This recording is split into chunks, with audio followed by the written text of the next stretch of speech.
Wagwan family, welcome back to my channel. In this video, I'm going to share with you one of my fried chicken recipe. So I cut the chicken in parts and clean it and wash it with fresh lime, vinegar and some salt just to cut the rawness from the chicken. Now I season the chicken with 2 tablespoons Briscoe's chicken seasoning, that's coming up soon. 2 tablespoons green seasoning, 1 teaspoon of salt, 1 teaspoon black pepper. Now I make it marinate for 4 hours before frying it.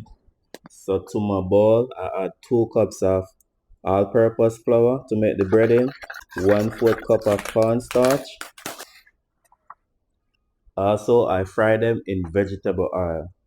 Now I'm going to coat them in the breading and put them on this wire rack for 15 minutes before frying them.